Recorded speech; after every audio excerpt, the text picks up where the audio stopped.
Hey, it's day 11 and I'm out of fingers.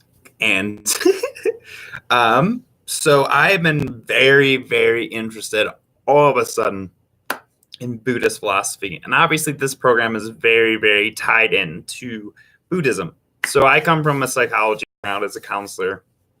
And when Buddhism is, so people think like being a Buddhist is a religion, but really the closest thing in Western society to Buddhism, if you're in Eastern society, but the closest thing in American society to it is psychology. So they're very intertwined. A therapist and a Buddhist teacher aren't very different. So always has interested me, and just Buddha's been coming through in my channelings. He's doing this week of one of my writing weeks, and it's just coming through. So I'm excited about it. So what I want to talk about today is the flow of life and the impermanence and how things go and just circles and go around just like this. And the idea of Buddhism is that everything is impermanent, that everything always changes, right? The only constant is change and not trying to control what we cannot control. And I ask those questions deeper and deeper and deeper. Like, what can I control? And the only thing I can control really is my perception, my thoughts, and how I perceive the world.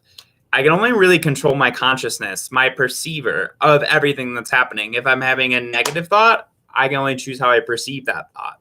If I get in a car accident, I can only control how I perceive the car accident. If, like right now, my grandpa's dying, the only thing I can control is the perception of him dying. I can hold on to guilt. I can hold on to this. I can say I didn't spend enough time with him, or I can be thankful for the time I spent with him. I can't control when he dies or what happens. And this is the flow of life. We can only control the perception of it. So this is the idea. And when we are in the spiritual world, we almost use our spirituality to control our experience. I did this in the past. I was like, I'm going to manifest everything I desire, and I'm going to control my thoughts to get what I want. But you can't really control when what you want comes, right? You can only control your perception of what's happening. And ironically, what you want just comes because you're choosing a different perception. But you can't make what you want comes. You can't run and make it happen. You have to sit back and allow it to happen, right? And it's going to happen when it's supposed to happen. I know this isn't life. I desired money for a long time, and I wanted money to come. And it didn't really come, but free rooms came, and I was able to travel, and I got to see the world, and I got to see all of America, and I got to do amazing things. And I look back and go, I didn't get the money I wanted, but I really wanted to travel. That was a deep desire in me, and I got that, and I was thankful for that. Now I can look back and be like, man, I didn't get the money I wanted. Or I can be like, man, I got to travel, and I get to spend time with my parents, and I got this beautiful life, and I have this awesome car that's dependable, and I got to see the country, and I have all these beautiful memories. See, my perception of the past is all I can control, not actually what happened in the past, or in the present, or in the future. So all we have is our perception. So I'm going to bring in Buddha to talk about this consciousness and channel him through. And obviously Buddha is an enlightened being. I know that's not his name, but that's how it comes through to me. It's an enlightened being. So I'm going to channel that through, and then we'll talk about it afterwards.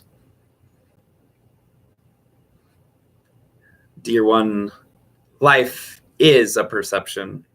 We love what Daniel said, and we, Buddhas, are enlightened masters.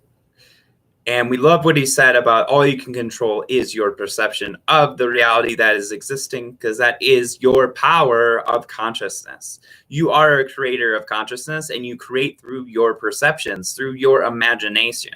And what he is saying is you're using your imagination to create your perception of the reality, which actually shifts the reality.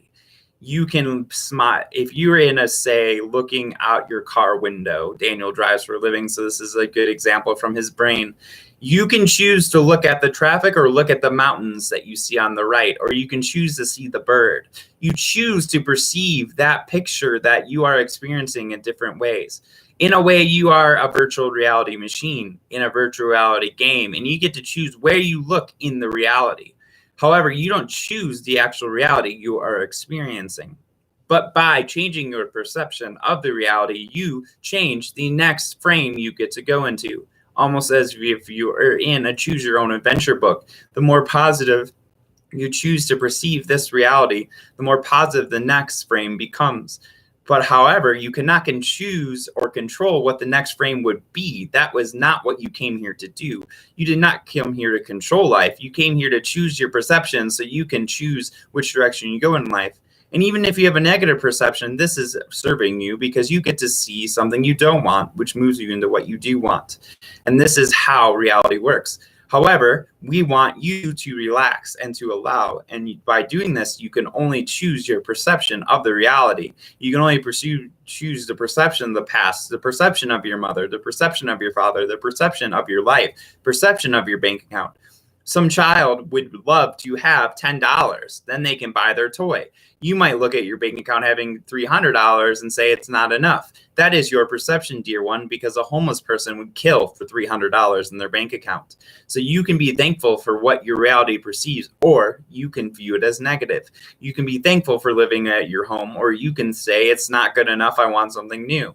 But being thankful and choosing a positive perception of your current reality will bring you more happiness than anything else, because you will let go of all of life you cannot control. You cannot control if it rains or the sun shines. You cannot control if your boss fires you or keeps you around, but you can change your perception of your work. And by changing your perception of your work, then your boss most likely will have a more favorable view of you. And if not, and you get fired, then you know that you are supposed to be fired, and that can be your perception, because now you have new opportunities. Your perception is your power, dear one. Use it wisely. Awesome. I think that's amazing. You choose your perception of reality, and that is your control. And that is how you create your reality, is through your perception of what is happening. And when you have a positive perception, you go to a positive place. This is why there's people with millions of dollars that aren't happy with their lives. And there's people that are poorly on the street that are super positive. And by being more positive, they move up the ladder, and the other person's moving down the ladder of life. Because all you got is now, you can die tomorrow. So you better choose this reality and be happy for exactly where you are and be grateful for it.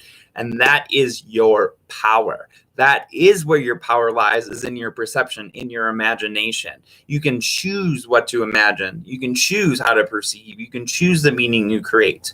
And this is how you create your reality, dear ones. I love you all. Thank you for listening, and I'll see you in the next video.